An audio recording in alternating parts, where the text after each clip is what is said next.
This is Frontline on air. Major stories on the go. India 2024 is Bhopal 1984++. Delhi's toxic air, vanishing wildlife, the Great Nicobar project, Wayanad landslides. India's self-destructive policies are creating many Bhopals. Pankaj Sekhsaria. Voice by Rakesh Sharma, Timber Media. For reasons I cannot quite explain, there are two things I remember distinctly about 1984, even though I was only in my early teens then. The first is a visit to my grandmother's in Calcutta, now Kolkata, for our annual Diwali sojourn. The annual, sometimes biannual train journey across the breadth of the country from home in Pune, now Pune, to the city of a grandmother, many uncles and aunts, and even more cousins was fun for many reasons. There was the Birla Science Museum in Baliganj, the ice skating rink close by, one mandatory trip to Victoria Memorial, many trips to the neighborhood parks, and many rounds of fuchka and jhalmuri. This was true of almost all my visits to Kolkata. But 1984 stands out for October 31st, a few days after Diwali. I was out somewhere in the city with my cousin when a sudden but muted frenzy took over the streets. He quickly found a taxi and we headed home, where we learnt that Indira Gandhi had been shot. I don't think I really understood the magnitude of the event and what it entailed, but I do remember vividly that taxi journey back home and some of the frenzy of the days that followed. The other thing I remember from 1984, and this is perhaps less because of the energy/excitement/dread-like of the earlier moment, and more because of what we read and reread and learned and chose to unlearn over the years and decades, is Bhopal. It is striking that we don't need to say precisely what happened in Bhopal in 1984, and yet we all know. And therein hangs this tale. The editor's brief, for instance, to write a piece for this 40th anniversary issue of Frontline had a list of broad suggestions. Quote, how the topic of the environment has evolved in India since 1984, how were we talking about environment issues at that time compared to how we are doing so now, the lessons learned, the lessons stubbornly not learned, the unethical compromises made, big industry's role, the animals saved, the hard-fought laws passed, a few positives in a sea of negatives, I guess.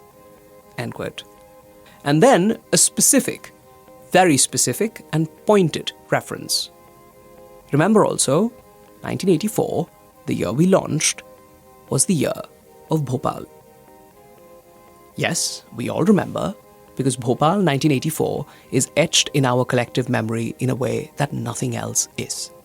And yet we don't, because this is an etching that has been dissolved by a concoction of apathy, greed, ignorance, and arrogance more potent than the most concentrated chemical one might find anywhere. And therein hangs this tale as well. A gas chamber called Delhi. What better evidence than to encounter a full-page story? Is Delhi becoming an uninhabitable city? The Hindu. Almost 4 decades to the date on November 22nd, 2024, exactly as I write this piece, which tells us that the capital of India has seen only 2 days of healthy air per year for the past 7 years. An air quality index, AQI value of 300 and above is considered hazardous in India. For Delhi, it has been above 300 for most of November and even touched 1,000 on some days. The cleanest day in the city in a long time, India Today reported recently, was on November 24th, when Delhi's air quality improved and was recorded as very poor. What a state of affairs, that very poor should actually be very good. Bhopal was chilling because the city was gassed from the inside, slowly, silently, stealthily, in the middle of a cold, still night when no one knew what was happening. 40 years later, another city is being gassed from all sides in broad daylight. And we, it seems, couldn't care less. The capital of a nation that is in constant chest-thumping mode and in the habit of making aggressive claims to a seat at the high table is unable to ensure for itself the most essential element of life. An elite that cannot take care of itself, what care will it take of the rest? Delhi may not be India, but who can deny that we are becoming, if we have not already become, a nation that is gassing itself away? This is a country at war with itself, and our genius lies in the weapon we have created for fighting this war. We have weaponized the very air we breathe. Indeed, we've become the weapons ourselves. India has become Bhopal as much as Bhopal has become India. This is the environment story of India, whichever way one might want to see it. We can circumnavigate the circumference, traverse a squiggly chord, or cut across the heart along a diameter. The destination appears to be just the same. This is a country that has come full circle and more in 40 years. This is a country constantly at war with itself. Let me take just a couple of other quick examples and I'll rest my case. The Great Nicobar Island. Cut to Great Nicobar Island, to the morning of December 26, 2004, exactly the halfway mark between today and Frontline's birth and the Bhopal tragedy in 1984. An earthquake measuring 9.3 on the Richter scale off the coast of Sumatra first sank the coast of Great Nicobar by nearly 15 feet and then smashed the coastline with tsunami waves of unprecedented destructive power. Thousands died as the Andaman and Nicobar Islands experienced devastation never seen before. Less than 2 decades later, on the eve of the 20th anniversary of that massive disaster, everything has been forgotten in a mad push for an 80,000 crore rupee infrastructure project and a transshipment port on exactly that coastline.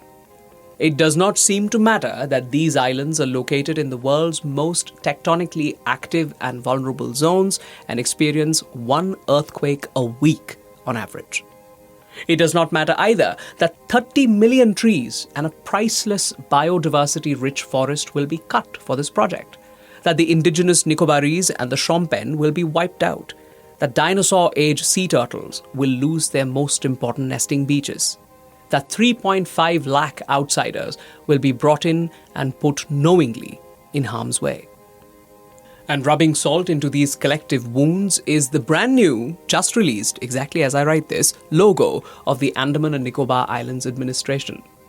There is no place in it for the island's indigenous people or their ancient forest.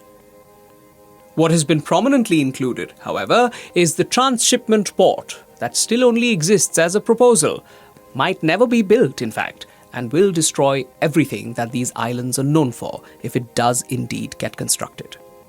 What a monumental folly, both the project and the logo. What hubris. The journey along the diameter does indeed take us right back to where we began. The Great Indian Bustard.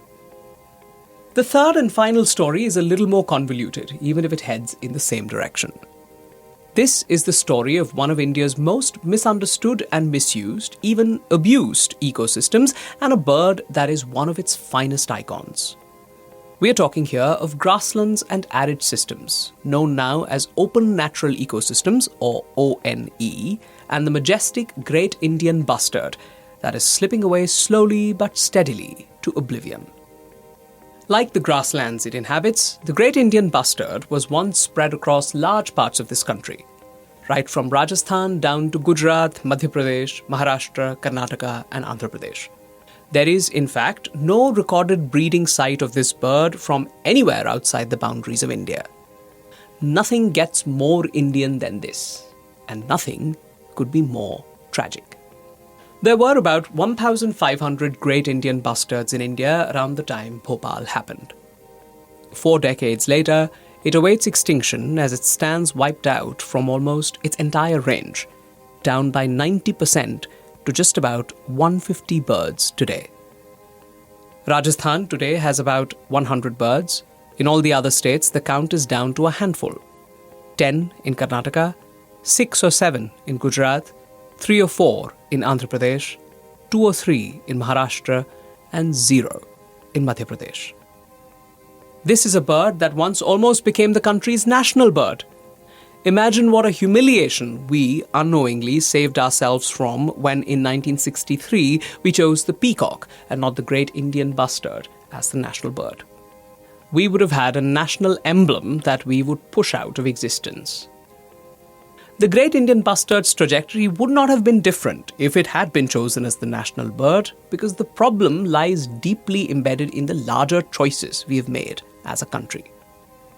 The fate of the Great Indian Bustard is intricately linked to the health and fate of the open natural ecosystems that it depends on entirely. Large swathes of these ecosystems in Rajasthan, Gujarat, Maharashtra, Andhra Pradesh, and Karnataka are being signed away for wind and solar energy farms. Territory that the birds need to roam and feed and breed on is being taken away in what many have called a massive land grab at a time when we celebrate the hatching of great Indian bustard eggs in artificial settings as a conservation measure. One such success in an artificial breeding center in the deserts of Jaisalmer made national and even international headlines. Ironically, the so-called green and clean energy from the wind and sun has become a millstone around the Great Indian Bustard's neck. And ours. Remember that the recent $265 million bribery indictment of the Adani Group is linked to deals for buying and selling solar power. Green and clean has taken on a completely new meaning. What was supposed to have liberated us is precisely what is chaining and drowning and destroying us. We are fighting not one, but many wars with ourselves. With an arsenal that is us. The routes might be different, but Great Nicobar, Delhi, the Great Indian Bustard, and the magnificent grasslands of India have all become Bhopal. India 2024 is many Bhopals 1984. It is also many different kinds of Bhopal. Pankaj Sekhsaria is editor-curator, most recently of The Great Nicobar Betrayal, published by Frontline in 2024. This is Frontline on Air. Major stories on the go.